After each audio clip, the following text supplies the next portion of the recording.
podcast. Conhecimento que sai de dentro das paredes da escola e chega até você.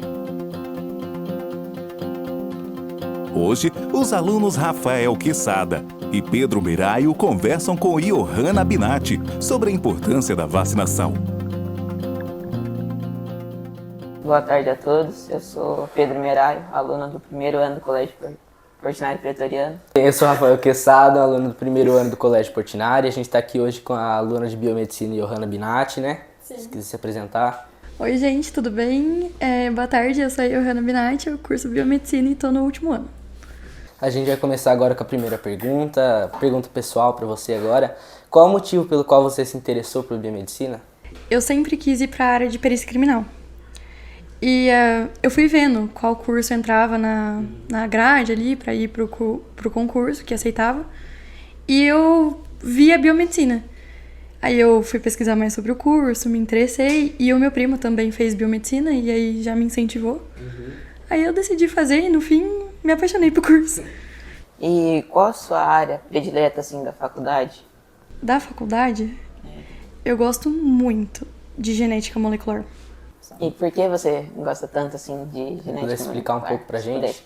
Isso. Então, eu gosto muito da parte genética também pelo fato da perícia, mas porque eu me identifico muito com a área. Agora a gente vai falar sobre a vacinação. Primeira pergunta que é: qual a principal dificuldade da vacinação hoje em dia? Existem movimentos anti-vacinas?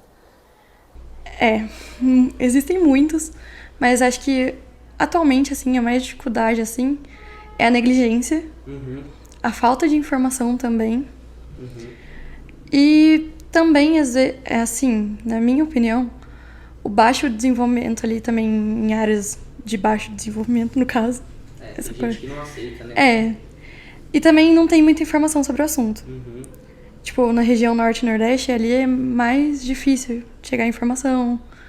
E também tem a disseminação de fake news, né? Que a vacina vai te deixar doente, não funciona. Aí dificulta um pouco a vacinação. E com esses fatores tá aí, né?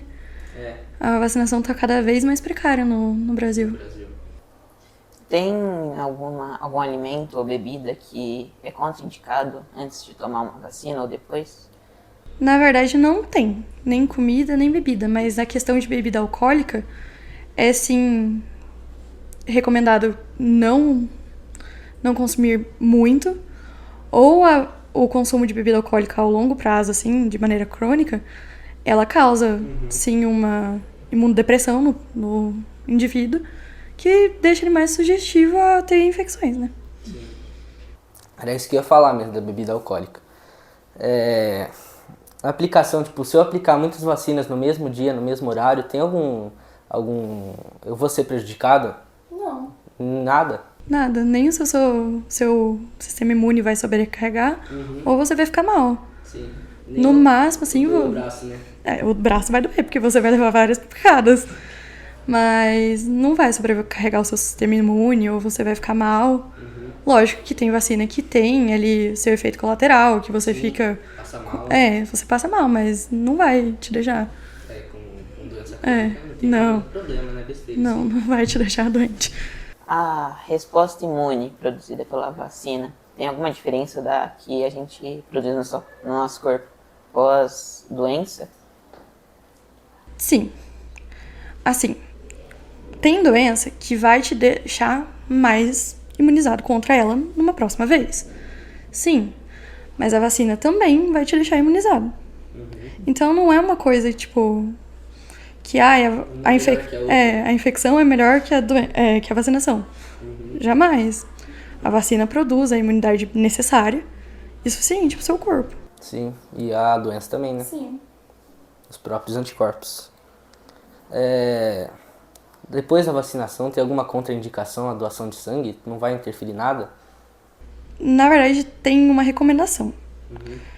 Que se você for doar, é recomendado que você tome a vacina, tipo, depois de doar. Doar o sangue. Sim, porque ali o micro-organismo que vai ser utilizado ali na imunização, ele vai estar ali circulando no seu corpo durante um período. Mas não quer dizer que vai causar alguma coisa pro paciente, é só recomendado mesmo. Sim. Eu queria perguntar também, tipo, alguma doença, que nem catapora, quando eu contraio uma vez e eu desenvolvo os anticorpos, é impossível que eu tenha a doença de novo? Impossível não. Nada na ciência é impossível, na verdade. E com a vacinação também, né? Sim. E qual que é o tempo de vacinação, tipo, entre uma vacina e outra? Tipo, se eu tomar a vacina agora, por que daqui a 5 anos eu tenho que tomar outra? Porque é o tempo de imunização. O anticorpo vai embora? Não, ele não vai. Ele vai ficar mais fraco, mas você tem que repor. Entendeu? Aí tem que tomar a vacina de novo. Sim. E também a doença evolui, né? Sim. Pra ela se adaptar aos anticorpos, daí...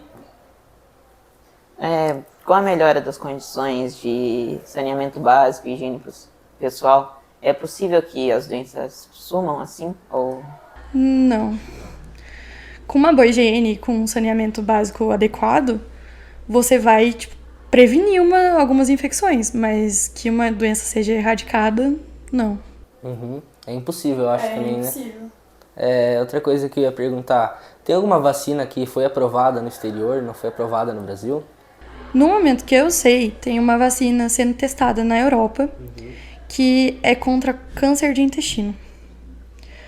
E ainda não tem aprovação no Brasil porque está em fase de teste, mas eu acredito que quando for aprovada, se for aprovada, vai ser liberada para os outros países. Uma dúvida que eu tenho é, quando na época do Covid, falavam teorias da conspiração, né?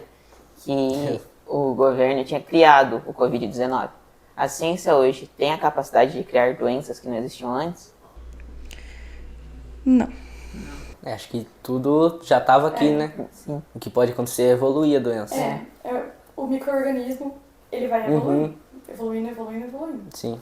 E com a questão da vacinação tá sendo mais precária, o micro-organismo tá ali para evoluir cada vez mais.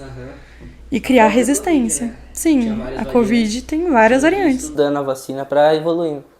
Eu queria perguntar agora, eu não quero causar polêmica aqui, mas eu queria perguntar... Não existe, tipo, o que você acha? Não existe nenhuma comprovação científica dos vermífugos que recomendavam durante a pandemia que resolvesse o problema da Covid? Não resolvia. Não resolvia. Não, no máximo você ia ficar sem vermes. Sim. Mas, tipo, tem alguma coisa que poderia melhorar? Nada, tipo, comprovação científica não tem, mas será que teve algum caso de Covid que a pessoa usou vermífugo e melhorou? Não. Não tem nenhuma comprovação? Nenhuma. Aí é complicado mesmo. Né? Uma coisa que eu também tenho dúvida é quando você tá doente, o psicológico interfere, tipo, se você ficar pensando que você vai ficar pior, que você vai ficar piorando, ou se você fala, não, tô bem, vai causar uma melhora assim. Em parte, seu psicológico afeta. Sim, mas a doença vai te prejudicar, depende do seu organismo. A depressão também, né? Se a pessoa ficar depressiva, ela pode piorar a doença, né? Sim. É que você fica mal, seu organismo também. Sua imunidade já tá baixa, sua imunidade já baixa mais. Então tem a ver. E então isso pode dar problema, uma doença psicológica também, né? Pode ter? Não. Não existem doenças psicológicas? Não, existem doenças psicológicas, mas causada por vírus. Não, assim, é tudo da cabeça da pessoa. E não tem como convencer a pessoa de que é tudo na cabeça dela? Terapia. Por exemplo, a pessoa pode morrer se ela, na cabeça dela, acha que tem uma doença. Ela pode morrer, infartar. Assim, se uma pessoa acreditar que ela tem uma doença, ela não tem aquela doença, mas ela acreditar fielmente naquilo, pode acontecer da pessoa virar óbito por causa disso. Eu queria perguntar sobre a cartela de vacinação. Se a pessoa atrasar a cartela de vacinação, tem algum problema? Tem algum limite? Tipo, tantos meses pode atrasar. Olha, eu não sei de tempo limite, mas tem problema sim atrasar. Mas eu conheço gente que tomou a vacina de 15 anos com 30 anos. Vai atrasar a outra dose que você vai tomar. Bom, com os acontecimentos lá do Rio Grande do Sul, das águas, pode ser que tenha um aumento de doenças lá por bactérias devido a... Sim. O que eu tava vendo bastante é que a galera que tava indo pra lá e a galera que sofreu com a enchente estavam tomando muita não, doses de vacina contra hepatite e contra leptospirose. Vacina não, remédios, né, contra leptospirose. E algumas vacinas também contra determinadas doenças. Uhum. Leptospirose é a doença do xixi do rato. Sim. É isso aí. E dengue também pode aumentar lá no Rio Grande do Sul, né? Porque Pode. Mas a dengue tá sendo em vários lugares, né? Existe alguma vacina assim que foi erradicada, que era utilizada antigamente, que hoje sumiu completamente? Ou parcialmente? Olha, eu não sei dizer sobre vacinas erradicadas. Mas na questão de doenças erradicadas, tem várias. O sarampo era uma delas, mas voltou com tudo agora, né? Na época do Covid. Como que uma doença erradicada pode voltar, assim? Com a galera parando de se vacinar. tipo, a peste negra que nem teve na Idade Média é uma doença que dá pra prevenir com a vacina? Peste negra? É, a peste bubônica. Não. Mas acho que já acabou todos os casos hoje em dia. Ainda deve ter alguns casos ainda.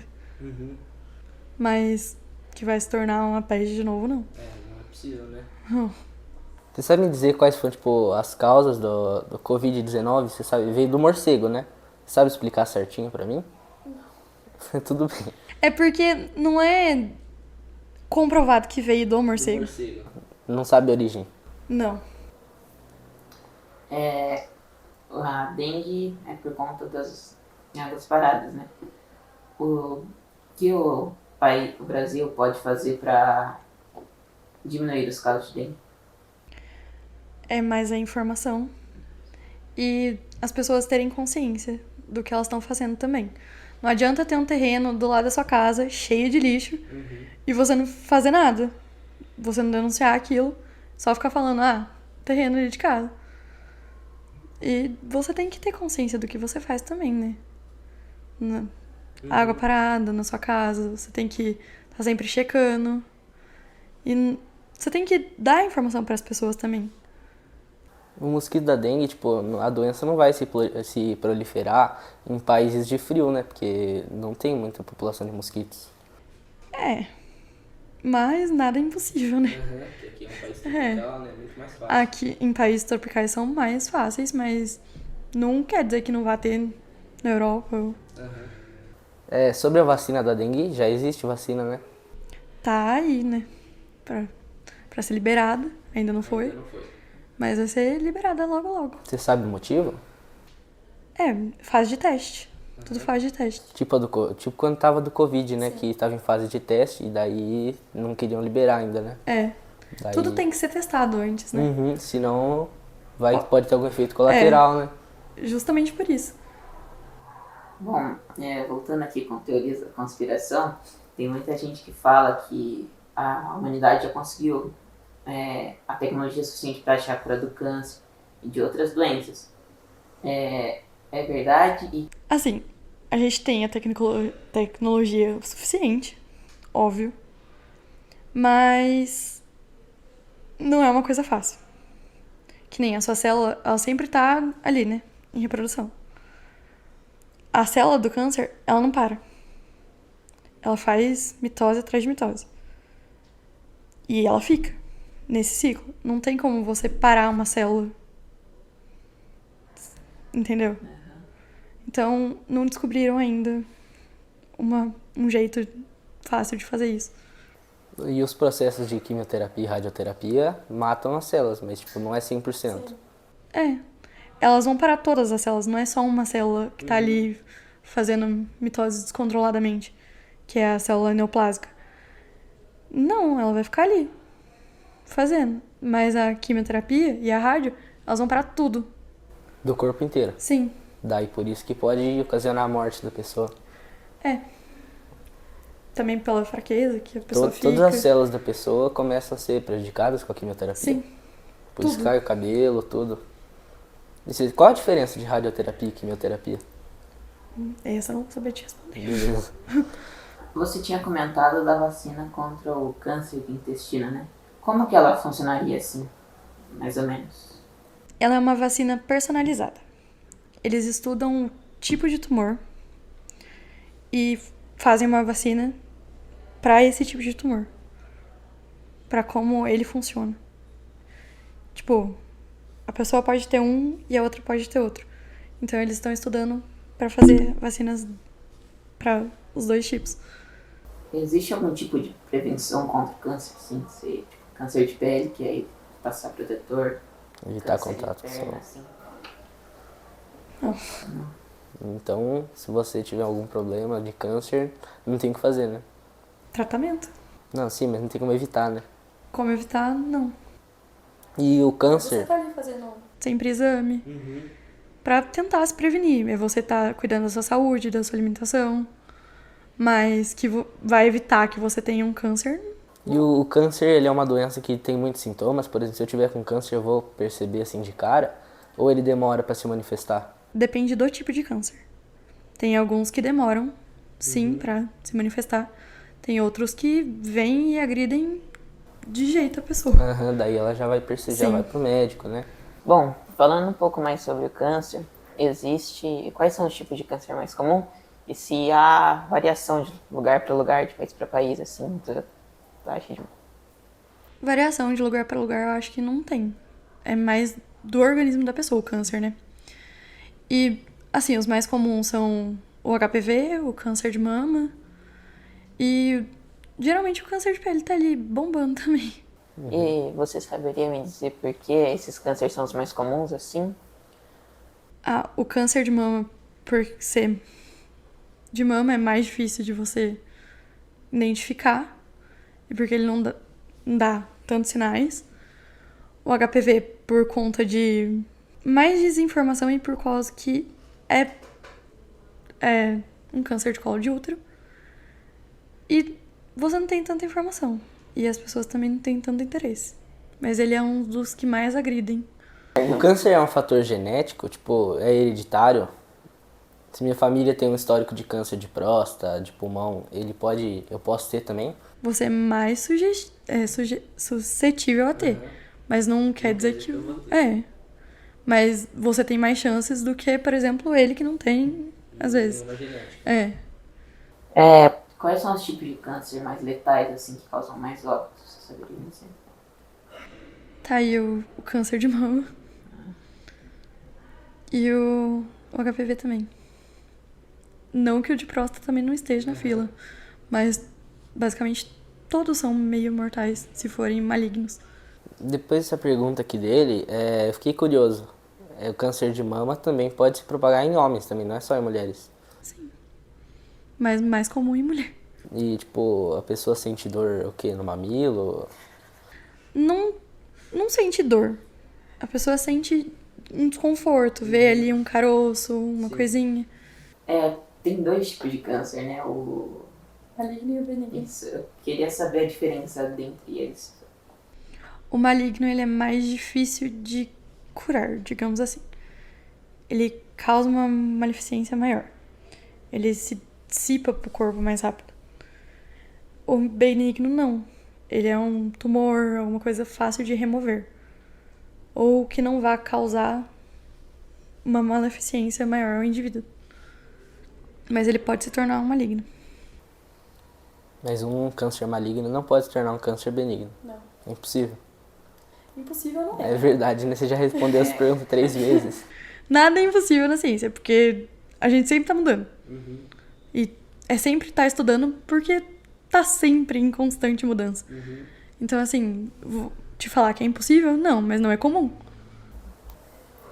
Como que pode surgir uma doença que passa geneticamente? Não sei explicar, tipo... Quando que começa assim? Porque uma hora ela começou, em que momento que ela pode começar para passar para o resto da família? Você começa a ter marcadores genéticos. Que nem seu pai passa um gene, seu pai tem alguma doença. Sua mãe não. Você vai ter o gene daquela... O gene, assim, você vai ter um marcador daquela doença em você. Mas que ele vai ser ativado, que você vai ter, é impossível de te dizer. O sistema imunológico de algumas pessoas é mais forte do que de outras pessoas, né? Mas, tipo, se ambas pessoas entrarem em contato com o vírus, Uma tem mais chance de contrair o vírus do que a outra? As duas podem contrair o vírus. Mas aqui tem o fator, o sistema imunológico mais forte. Depende. Que nem, às vezes... Vamos usar o exemplo da dengue. Ou do Covid mesmo. Teve gente que não sentiu nada. Teve gente que não aguentou. E é a mesma coisa da dengue. E vai de organismo para organismo. Não é porque o seu sistema imune é mais forte que ele vai ser melhor. Entendeu? Lógico que uma pessoa que é imunodeprimida, como pessoas com doenças autoimunes, que são produzidas pelo próprio corpo, atacando o próprio corpo, eles vão ter uma imunidade bem mais baixa que a nossa, que não tem as coisas. Idosos também. Idoso, criança. Sim. Nem, por exemplo, quando a gente estava no 7º ano, quando eu estava no 7º ano, a gente fez uma festa, todo mundo foi pra festa. Acho que, tipo, mais da metade da sala pegou Covid. E o resto das pessoas, ninguém pegou Covid. Mas é assim mesmo. Eu não peguei. E tava ali no foco Da faculdade, né? Existe alguma coisa que eu posso fazer para o meu sistema imunológico ficar mais forte ou é de pessoa para pessoa mesmo? Tem a questão de ser de pessoa para pessoa, mas você pode se alimentar melhor, fazer exercício. Pode parecer clichê, mas tudo isso aí é verdade. Com a alimentação e uma vida saudável, digamos assim, não é para você parar de viver a sua vida, mas é você viver uma vida mais saudável. Você vai, sim, fortalecer um pouco o seu sistema imune. Como é que foi esse esquema das aulas durante a pandemia? Vocês chegaram a analisar o vírus da Covid lá na faculdade? Analisar o vírus da Covid, não. Mas a gente estudava sobre ele. Sobre como é o vírus, como é a mutação do vírus e como a gente ajudava nisso. A gente fazia projetos lá na faculdade de teste de Covid na população. Então a gente fazia teste de Covid na população e dava laudos. Mas outros vírus, vocês chegam a analisar em microscópio, essas coisas, né? A gente não estuda vírus.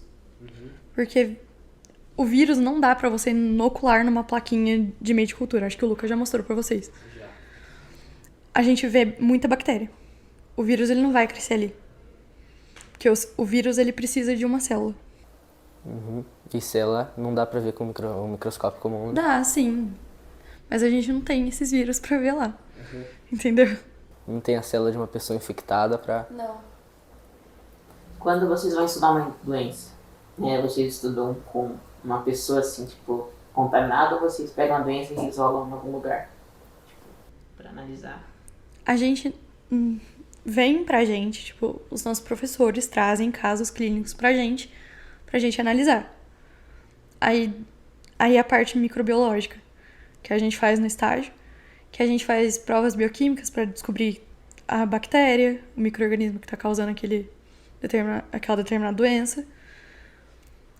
Mas a gente não pode dar diagnóstico, a gente só aprende a fazer diferenciação de micro-organismo, saber ali fazer um antibiograma, que é você ver o antibiótico, que é a bactéria sensível. Você aprende sobre o mecanismo de resistência de micro-organismos. Aí você vai entendendo umas coisas. Mas agora o vírus, ele é mais difícil de você saber. Porque não tem como fazer uma plaquinha pra você ver se ela é uma bactéria patogênica ou não. Entendeu? Você estuda na UniFSP. Sim. A gente foi uma vez lá, o Luca levou a gente pra UniFSP pra conhecer a faculdade. E ele mostrou vários órgãos humanos. Tipo, são doadores. Como é que vocês adquirem esse tipo de... A faculdade manda um termo para os lugares que são propensos a doar os órgãos.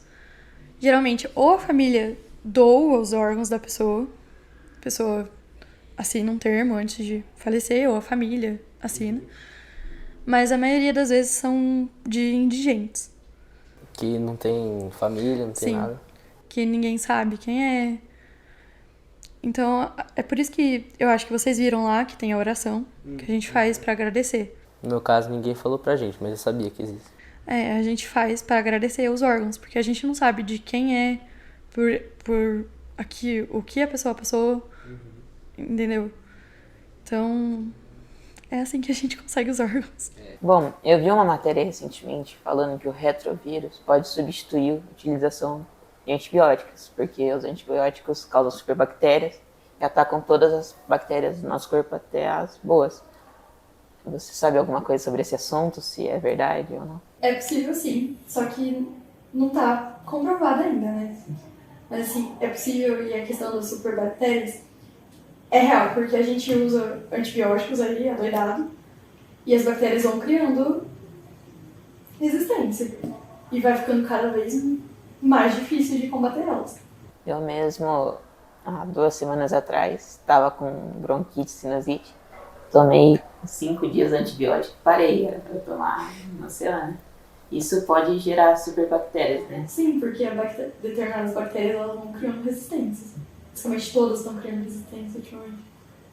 Também a penicilina era uma coisa muito usada, né?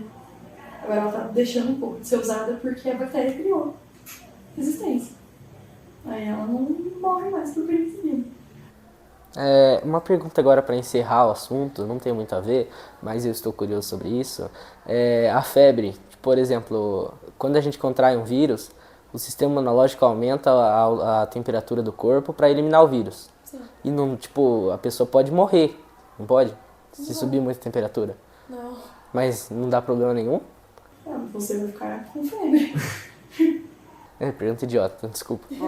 Mas assim, você não vai morrer por causa de febre. Provavelmente você pode vir a óbito por causa do vírus. Mas porque o seu corpo vai te matar, não. Bom, uma dúvida aqui, você falou que não tem como morrer por a temperatura da febre. Daí me gerou a dúvida da insolação. Como que a insolação pode causar o óbito de uma pessoa? Ela causa superaquecimento de tudo. Então a pessoa fica ali em estado totalmente ruim. Eu queria finalizar agora, acho que a gente já esclareceu tudo, agradecer pelo bate-papo, agradecer o pessoal que está assistindo. Então, é isso. Gostaram? Então compartilhem o conhecimento e sigam nossas redes sociais. Facebook, Portinari Colégio. Instagram, Colégio Portinari Avaré. Canal do YouTube, Portinari Avaré. E o Spotify, Podcast. Até o próximo podcast.